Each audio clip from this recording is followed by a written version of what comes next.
À fait, Christopher, ça s'est passé au point de passage de Kerem Shalom, qui est le seul point de passage qui permet l'entrée de marchandises vers et depuis la bande de Gaza.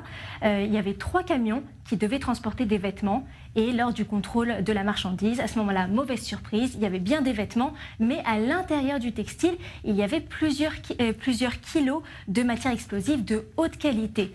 Donc des sources sécuritaires estiment que les explosifs étaient destinés à des groupes terroristes en Cisjordanie, mais elles ne précisent pas la destination exacte de la cargaison.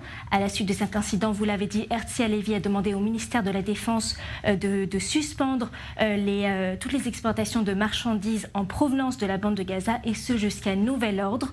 Alors ce genre de tentative, la contrebande d'armes et d'explosifs depuis Gaza vers Israël, elle n'est pas nouvelle. On s'en rappelle, au mois de mai, c'est déjà arrivé, il y avait des armes à feu et des munitions qui avaient tenté d'entrer pareil vers la Cisjordanie, et elles ont été trouvées dans une cargaison de meubles.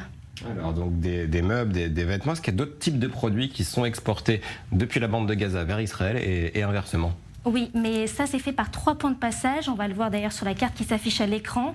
Alors les 3 points de passage, c'est celui de Rafah qui relie la bande de Gaza à l'Égypte et qui est contrôlé justement par l'Égypte, celui d'Erez, par lequel les ouvriers palestiniens entrent en Israël puis retournent chez eux après le travail, et enfin celui de Kerem Shalom qui permet l'entrée de marchandises et d'aide humanitaire, et les 2 derniers, le point de passage d'Erez et de Kerem Shalom, sont contrôlés par Israël.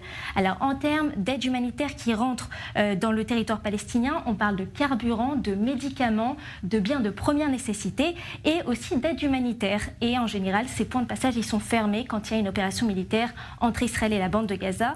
Et de l'autre côté, contrairement à ce qu'on pourrait penser, il y a aussi des exportations depuis la bande de Gaza. À ce moment-là, on parle de légumes, de fleurs, en particulier des roses, et aussi des produits de pêche et des produits manufacturés comme des meubles et du textile. Et là, on l'a vu, ça permet aussi des fois de faire passer certaines armes.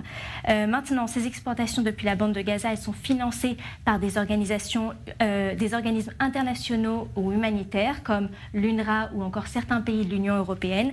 Et le but, c'est de soutenir les activités économiques et commerciales de la bande de Gaza, d'améliorer les conditions de vie de la population et aussi de promouvoir le développement économique.